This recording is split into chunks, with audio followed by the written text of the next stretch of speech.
जनाब अली, आज इस नेकी के सेगमेंट में जो शख्सियत हैं, जो इदारा है, हम सब उनके बड़े मद्दा हैं, फ़ैन हैं हम उनके, उनकी एनर्जी के, जिस तरह वो नामुमकिन को मुमकिन कर दिखाते हैं। क्या कहने। और अभी अनवर मकसूद साहब का कहा वैसे ही हमारे लिए बड़ी सनत की हैसियत रखता है। लेकिन जिस जगह की बात कर रहे थे, मेरा खुद भी वहाँ जाना है का इत्तेफाक एक से ज़्यादा मरतबा हुआ, और मेरे भी वही अल्फाज थे कि लग नहीं रहा था कि हम कोई अपने पाकिस्तान में कहीं खड़े हैं। और क्या तो क्या कहने JDC के, क्या कहने ज़फ़र अब्बास साहब, क्या बात है जी। और जाहिर है जिस तरह हम जब ईदी साहब का जिक्र करते हैं या ईदी फाउंडेशन की बात करते हैं तो हमें बहुत ज़्यादा तमहीद की और बहुत ज़्यादा एक्सप्लेन करने की ज़रूरत नहीं पड़ती। तो उनके नक्शे कदम पर चलने वाले ज़फ़र अब्बास के बारे में भी बहुत ज़्यादा अल्फाज की ज़रूरत नहीं होती, उनका काम बता रहा है उनके बारे में। ज़फ़र भाई थैंक यू सो मच, बहुत बहुत शुक्रिया तशरीफ़ आवरी का भी। एंड अगेन जो काम आप कर रहे हैं, अल्लाह ताला ये एनर्जी आप में ऐसे सलामत रखे, ये इज्ज़त और इनके सारी भी ऐसे कायम दायम रखे। तो ज़रा हम सहरी से आगाज़ करते हैं, जो ग़ालिबन ये मक्का और मदीना के बाद दुनिया की बड़ी सहरियों में से एक है, शायद सबसे बड़ी, सड़क पर होने वाली सबसे बड़ी सहरी मक्का और मदीना के बाद। अब तो ग़ालिबन 20-25-30 हज़ार लोग आते हैं वहाँ पे। तो मुझे बताएं कि ये तो एक पॉलिटिकल पार्टी के जलसे में भी आमतौर पर इतने लोग नहीं होते, ये वही तादाद है समझ लीजिए एक स्टेडियम में पूरी समा जाती है। और रोज़ाना तो क्या ये क्या मार्केटिंग के ज़रिए लोग आ रहे हैं, या वाकई हालात ऐसे हैं कि बीवी के साथ, बच्चों के साथ, माँ के साथ, बहन के साथ सड़क पर बैठ कर लोग सहरी करने पर मजबूर हैं? मैं जब अब से 2 साल पहले तक जब मैं सहरी की वीडियो बनाता था लाइव, खुद अपने हाथ में मोबाइल पकड़ के, मैं बहुत खुश होता था। 5,000 लोग आ रहे हैं, बैठ रहे हैं, एक अच्छा रमज़ान में एक रौनक। देखें शहर में कुछ भी नहीं है, कराची में टूटी सड़कें हैं, कुछ भी नहीं है, ना कुछ प्ले ग्राउंड। रमज़ान की एक फेस्टिविटी हो जाती है, फेस्टिवल, लोग आ रहे हैं और सही खाना खा के जा रहे हैं, और वो खाना जो महरूम है, जो लोग नहीं खा सकते साल भर, मुखैर हज़ात। लेकिन 2 साल पहले जब मैं सहरी की लाइव करने के लिए मोबाइल लेकर गया हूँ, और मैंने बोला, मेरा उसूल है मैं कोई भी वीडियो बनाता हूँ बिस्मिल्लाहिर्रहमानिर्रहीम से शुरू करता हूँ। मैंने कहा बिस्मिल्लाहिर्रहमानिर्रहीम, और आज पहली रमज़ानुल मुबारक है 2024 की। और उसके बाद मेरी आवाज़ बंद हो गई। वो जो फैमिलीज़ बैठी थी, उनकी गोद में जो बच्ची थी 2 साल की, मुझे अपनी बेटी नज़र आई उसकी शक्ल में। वो जो औरत बैठी थी, मुझे अपनी माँ नज़र आई। वो कोई एक खातून अपना मुँह ऐसे कर रही थी, मुझे अपनी बहन नज़र आई। और मैं रोते हुए वापस आया हूँ, मैंने लाइव बंद की। वो दिन है, आज का दिन है, मैंने लाइव नहीं की। अच्छा, मैंने लाइव नहीं की, खुदा की कसम खा के बोल रहा हूँ। सफ़ेद पोस्ट लोग लगे कि नहीं, लोग मर गए हैं, लोग ख़त्म हो गए। कल रात में खबर चली ना टीवी के ऊपर कि अब पाकिस्तान को शायद अमेरिका का वीज़ा नहीं मिलेगा। पूरे शहर के नौजवानों में इस वक्त ऐसी फिजा है, जो पढ़े लिखी फैमिलीज के लोग थे, कि लग रहा है कि जैसे कोई उनके घर में मौत हो गई। ठीक कह रहे हैं, आप देखें तो लोगों का फोन है, यार ये बात ठीक है, ये खबर ठीक है, अब क्या होगा। एक तो उम्मीद है ना कि बाहर चले जाएंगे तो शायद कुछ ठीक हो जाएगी सर। मैं एक और बात बताऊं, वहाँ जो लोग आ रहे हैं ना, हुकूमत के लिए बहुत बड़ा मैसेज है। पहली रमज़ान को 5-6 हज़ार लोग आया करते थे। इस साल पहली रमज़ान को हमें अंदाज़ा था जो हालात हैं। देखें क्यों अंदाज़ा था, रमज़ान से 20 दिन पहले हमारे खिलाफ जो टिकटॉकर, यूट्यूबर, जिसका कुछ भी नहीं चल रहा होता ना साल भर, कोई कॉमेडियन, जोकर, वो हमारे खिलाफ एक पोस्ट लगा के ना फेम हासिल करता था कि खाना खिलाएंगे भूखों को, लानत है इनके ऊपर, खाना खिला रहे हैं भूखों को। इस बार एक पोस्ट नहीं आई। इसका मतलब जो लोग ये हरकत करते थे, आज उनके घरों में फाका है, भूख है। पहली रमज़ान को 20-22 हज़ार लोग, वो तो खुदा का शुक्र है हमने अरेंजमेंट किया था। मैं झूठ नहीं बोल रहा हूँ, इन लोगों के पास 2 ऑप्शन थे, या तो यहाँ जो फानूस, लाइटें, कालीन लगा हुआ है, आए बैठे खाना खा लें। दूसरा ऑप्शन ये था कि ये ना खाएं और खाली पेट रोज़ा रख लें। अल्लाह। वसीम भाई, बड़ा सीधा सा फार्मूला है। मुझे 50,000 रुपए में तनख्वाह में महीना गुजारने का तरीका बताइए जरा। नहीं, इसका जवाब नहीं है। आपने उस दिन बड़ी अच्छी बात की कि एक ज़माने में 50,000, 80,000, अब से कुछ बरस पहले ऐसा लगता था बहुत अच्छी तनख्वाह है। अरे अब मुझे ज़रा महीने पे आप बता दें। नहीं बना सकते। इकरार भाई, 50,000 भी आज किसकी तनख्वाह है? आप MBA पास को 35,000 रुपये तनख्वाह दे रहे हो, 15,000 उसके बाइक का पेट्रोल का लगता है। उसकी माँ उससे तकाजा कर रही है बहन की शादी करो, उसकी बीवी बोल रही है माँ को घर से निकालो, तुम्हारे बच्चे भूखे सो रहे हैं, इसकी दवाई ले आते हो। आप कुछ नहीं करें, हमारे जितने ओल्ड एज होम में वहाँ चले जाएं। आप जिस माँ के पास जाएंगे, क्या हुआ, हाँ बेटे ने घर से निकाल दिया, अम्मा बद्दुआ दोगी, नहीं नहीं नहीं नहीं नहीं नहीं नहीं, उसके बच्चे भूखे सो रहे थे, मेरे पोते भूखे सो रहे थे, मेरी पोतियाँ भूखी सो रही थी। बहू तो नाराज़ होगी। इस वक्त जितनी तलाक़ें हो रही हैं, इतनी तलाक़ें हो रही हैं पाकिस्तान में, इतनी तलाक़ें कभी नहीं हुई थी। हर एक के पीछे वजह क्या है? बीवी बोल रही है मैंने भूखा गुजार लिया 5 साल 4 साल, कॉम्प्रोमाइज़ किया, मेरे बच्चों का क्या कसूर है, मेरे भाई पाल लेंगे, मैं नौकरी कर लूँगी, मैं झाड़ू पोछा कर लूँगी। मिडिल क्लास फैमिली इस वक्त पाकिस्तान में, वो मैं क्या अल्फाज बोलूँ यार, मैं बोल नहीं सकता टीवी में। यार जलील हो गए लोग। जो हमारे यहाँ 25,000 50,000 देने आते थे ना इदारे में, अभी वो बैठे हुए इदारे में चले 5। देखें जेडीसी की खास बात क्या है, जेडीसी मसलक नहीं पूछती, जबान नहीं पूछती, तो रश भी वैसे ही आता है, लोग भरोसा भी वैसे ही करते हैं। अबे भाई जो मुझे 50,000 देता था, अब जब वो मुझसे बोल रहे ना कि जफर बेटा वो चारों बच्चों की फीस है 25,000 के हिसाब से 6 महीने की, तो ये 4.5 लाख रुपए हो गए। बच्चों की वैन के पैसे 12,000 के हिसाब से, घर का रेंट चढ़ा हुआ है। यार वालदा एडमिट हुई थी, कुछ नहीं दिया, अब घर से बाहर निकलने वाले हैं। और ये वो है जो कुछ महीने कुछ अर्सा पहले तक आपको डोनेट कर रहा था। यार मैं वो आदमी हूँ इकरार भाई जिसने सैलाब में 35 लाख बोरे राशन बांटा है, कोविड में 27 लाख बोरे, और पीसीबी ऑडिट कराया है रियासत पाकिस्तान से।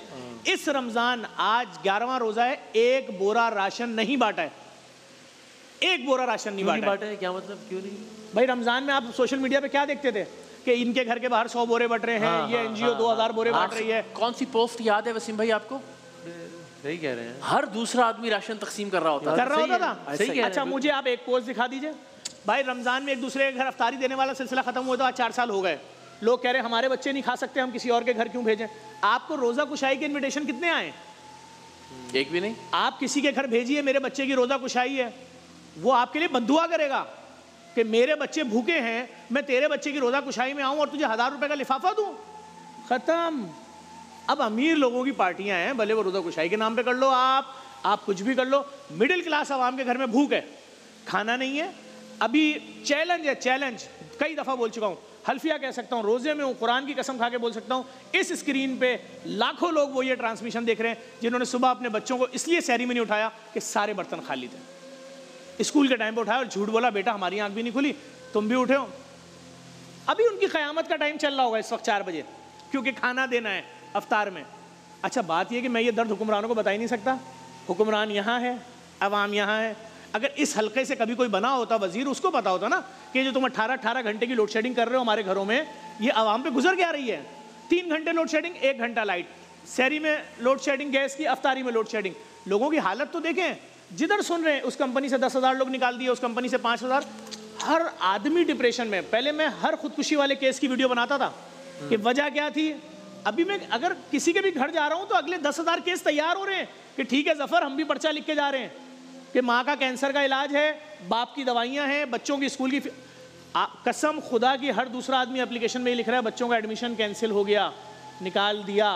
लेकिन खाने का सिलसिला चला दो, सफ़ेद पोषण जफर, हाथ नहीं फैलाऊंगा, खुदकुशी कर लूंगा। किसके पास भेजूँ मैं? मुझे एक इदारे का नाम बताएं गवर्नमेंट के, 4 आने का रिलीफ पैकेज अगर आया बता दे, किसी ने राशन का ऐलान किया बता दे। आवाम की हालत वही है। आपकी तनख्वाह 50,000 रुपये, 25,000 रुपये घर का रेंट दीजिए, 25,000 से ज्यादा का बिल के इलेक्ट्रिक भेजेगी आपके घर पे। अब आपके पैसे खत्म। अब बच्चों के राशन के लिए भीख मांगो, बहन से पैसे लो, भाई से पैसे लो, मोहल्ले वाले से लो। कितनी और ये हर घर का मसला है। आप देखें ना, मैंने फ्री खून टेस्ट करने की लैब क्यों बनाई? जब हमने ऐलान किया ना हम दुनिया की लेटेस्ट तरीन मशीनें लगा के फ्री लैब बना रहे हैं, जितने मरीज आए हर एक के हाथ में जो पर्चा होता था खून के टेस्ट का, किसी की 6 महीने की डेट पहले की होती थी, किसी की 1 साल पहले की। ये देखा है मैंने भी देखा है। मैंने आपको बंडल दिखाया। क्यों? उसने बोला मैं 82,000 रुपए के अपनी बेटी के टेस्ट करा ही नहीं सकता, इसको ब्लड कैंसर है। ऐसा हुआ कि पलंदा पड़ा हुआ था, जब मैं गया हूँ तो अचानक ही आया, तो उन्होंने कहा आसिम में आप आंख बंद करके इस पलंदे में से 4-5 टेस्ट उठा लें। तो मैंने रैपिड ऐसे रैंडम उठा लिया था, तो वाकई कोई इतना पुराना था, कोई इतना पुराना था, कोई इसलिए कि उस दौरान उनके पास इतनी सकत ही नहीं थी। नहीं भाई हर 3 में से 1 औरत को ब्रेस्ट कैंसर है, ब्रेस्ट कैंसर है पाकिस्तान में। 2.25 करोड़ गुर्दे के मरीज हैं, तभी मैंने गली गली फ्री डायलिसिस सेंटर खोल दिए यहाँ से सियालकोट तक। अब जब हर 3 में से 1 औरत को ब्रेस्ट कैंसर है, वो डॉक्टर के पास जाएगी, डॉक्टर कहेगा जाइए पेट सिटी स्कैन मेमोग्राफी करा लीजिए। अब धंधा शुरू। कितने की है? 1.5 लाख का पैकेज है, जबकि उसकी असल कीमत चंद 100-1,000 रुपए। अब पेट सिटी स्कैन होगा दौरान इलाज 6 दफा। आपका 12, 13, 14 लाख का जो छोटा सा 2 कमरे का फ्लैट है वो बिक गया। अभी इलाज शुरू नहीं हुआ, अब होगी सर्जरी, वो पीस निकालना है, निकालने के 4 लाख जमा करा दो। सही है भाई, गिरवी ले लिया बहन, डॉक्टर साहब से गलत ऑपरेशन हो गया, कैंसर ज्यादा बड़ा था हम समझ नहीं सके, 6 लाख और जमा करा दीजिए, क्योंकि कैंसर अब तेज फैल रहा है। 6 लाख और दिया। पहले आपकी जो कीमोथेरेपी होनी थी 4 लाख वाली होनी थी, चूंकि अब कैंसर ज्यादा फैल रहा है 12 लाख वाली होगी। आप पैसे दिए जा रहे हो। 12 लाख वाली कीमोथेरेपी के बाद रेडिएशन पे आ जाइए। पाकिस्तान एटॉमिक एनर्जी जो लिक्विड देता है $89 पर पेशेंट कॉस्ट आती है उसकी। आप कितने का करते हैं रेडिएशन? आपकी मशीन भी ज़कात के पैसों की है, आपकी तनख्वाहें भी ज़कात पे जा रही हैं, आप कॉस्ट भी ज़कात पे लेते हो, चंदा भी आप ज़कात का ले रहे हो। 15 लाख रुपए। $89 वाली भाई 12 बार $89 को लगा लें, 15 बार लगा लें, $1200 बन जाएगा। आप 15 लाख क्यों ले रहे हो? जब मैंने फोन किया ना निदारों को तो हंस रहे हैं, बोल रहे हैं तू पागल है, जिस लैब पे तू फ्री एक दिन में 40-40 हज़ार टेस्ट कर रहा है, इससे तू एक दिन में 4-4 करोड़ कमा सकता है, आधे पैसों में कर। मैंने कहा लोग आधे भी नहीं दे सकते। अभी मैंने सिर्फ एक ऐलान किया, मैं यूके में था, मैंने कहा मैं पाकिस्तान में पहला कैंसर का फ्री अस्पताल बनाना चाहता हूँ। कराची में एक ही अस्पताल है, बैतो सुकून। बिल्कुल। मैं 2 लोगों का फैन हूँ दुनिया में, एक ईदी साहब, एक डॉक्टर अदीबुल हसन। इन जैसा काम मैंने देखा ही नहीं। क्या कहना है? ना मैंने इनकी कभी मार्केटिंग देखी, ना मैंने इनको देखा लोगों को। इनका काम मार्केटिंग थी। और 6.5 लाख डायलिसिस SIUT। अब्दुल सत्तार ईदी, यतीमों को पालना, बेवाओं को सहारा देना, कभी टीवी पे मतलब कमाल है ये लोग, ये कमाल है। सही, बेशक। अब जब मैंने ऐलान किया फ्री कैंसर के अस्पताल का तो मैंने देखा मेरे खिलाफ कैंपेन चल रही है। वो कह रहे फ्री अस्पताल पाकिस्तान में नहीं बनने देंगे, हम डोनर है फला अस्पताल के इतने $1 मिलियन के, हम डोनर है फला। मैंने कहा मैं लफ्ज़ फ्री बोल रहा हूँ। बैतो सुकून कराची में एक अस्पताल है, अच्छा अस्पताल है, और उसमें हमारा ही कैंटीन है ऊपर। हम तीनों टाइम कैंसर के मरीजों से पूछते हैं कि तुम दिन में क्या खाओगे? सारे मरीज बच्चे बड़े बोलते हैं आज चाइनीज़ खाना है, हम खिलाते हैं। लेकिन हम एक ऐसा अस्पताल चाह रहे हैं जहाँ प्रोटॉन थेरेपी भी हो। $37 मिलियन की मशीन है, $37 मिलियन।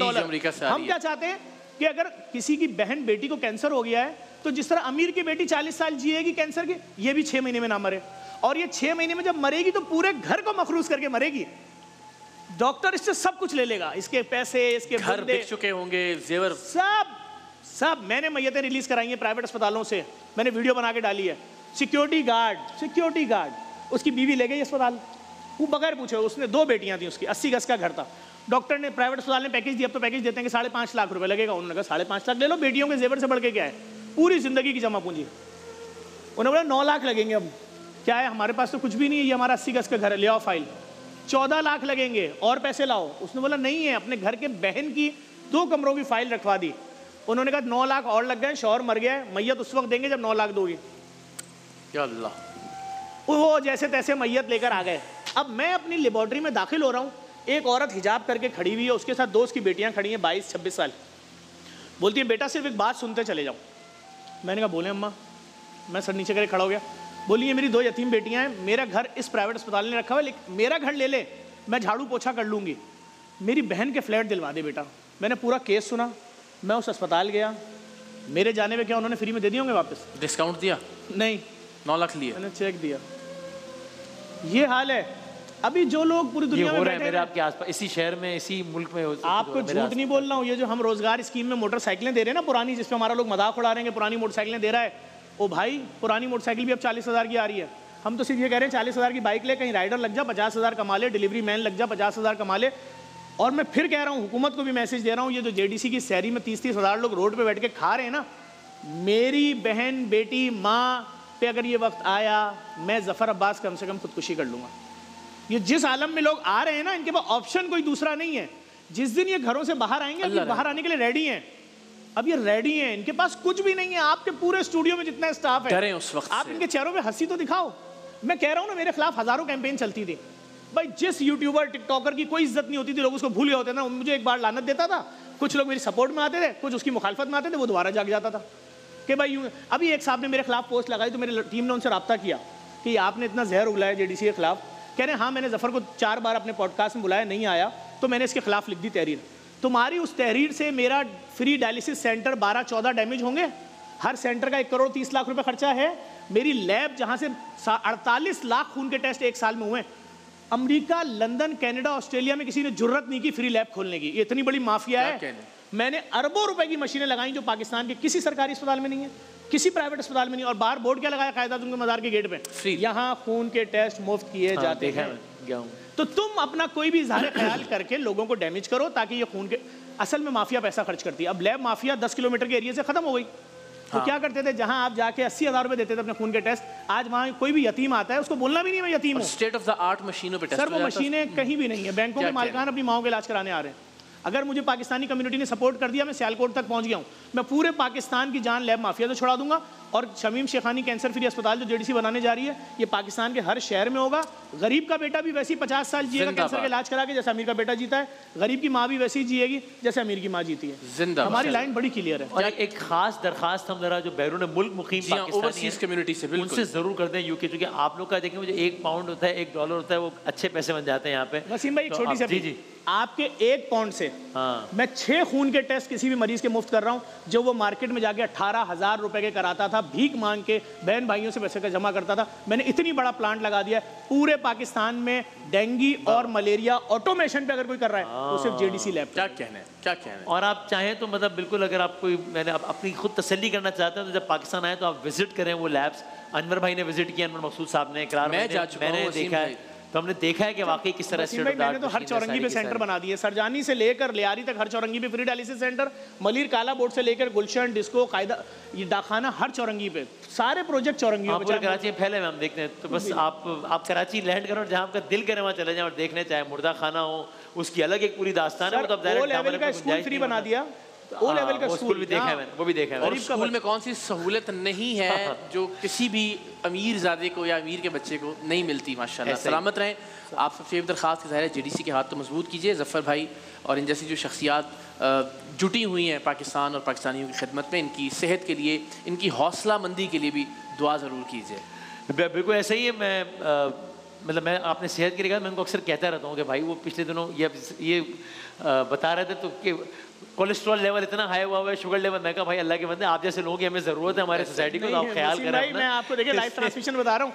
हमने जिन माफियाज को हिट किया है ना, जैसे डायलिसिस का एक मरीज किसी एक अस्पताल को हर 2.5 लाख का खर्चा है महीने का उसका, तो अस्पताल की दिहाड़ी है 1.5 लाख रुपए हमने फ्री कर दिए हैं। हमने जो लैब फ्री की है ना, अरबों रुपए का हम फ्री खून का टेस्ट कर रहे हैं हर महीने, क्योंकि हमारे तो 4-5 लाख डॉलर लग रहे हैं। अगर कोई शख्स जेब से पैसा देगा तो ये लैब माफिया हमें इतने बरतनाक अंदाज से मारेगी कि आइंदा कोई जुर्रत, देखिए पूरी दुनिया में जुर्रत नहीं की है इंशाल्लाह, फ्री लैब की जुर्रत कोई नहीं कर सका पूरी दुनिया में। हमें बढ़ेंगे इंशाल्लाह। जरूरत है इस तरह के इदारों की, जरूरत है इस तरह के नौजवानों की जो कि सोसाइटी में पीस, हारमनी को भी प्रमोट करें और एक दूसरे की मदद करने के जज्बे को भी बगैर किसी तफरीक के, तखसीस के उसको प्रमोट करें। तो मैं सबसे गुजारिश करूँगा, हम अपने से की शमा जलाते हैं, आप लोग अपने से की शमा जलाइए। और मैं फिर ब्रेक पे जाने से पहले खास गुजारिश हमारी पाकिस्तान, इसका मतलब ये नहीं कि पाकिस्तान में रहने वाले वो आप लोग तो रीढ़ की हड्डी आप लोग ही हैं पाकिस्तान में रहने वाले, लेकिन जो बाहर रहने वाले हैं उनसे भी खास गुजारिश है कि आप लोग प्लीज़ जेडीसी की याद मजबूत कीजिए इंशाल्लाह। वसीम भाई, हम अमेरिका में रजिस्टर्ड चैरिटी हैं, हमारे पास 501c3 है। ओके, हम यूके में रजिस्टर्ड चैरिटी हैं, हम कनाडा में रजिस्टर्ड चैरिटी हैं, हमारे पास पेपॉल वगैरह सब कुछ जबरदस्त, सब कुछ है। ये सारी चीजें बैंक ऑफ अमेरिका की डिटेल्स और तमाम तर चीज़ें मौजूद हैं। वेबसाइट पर भी जाकर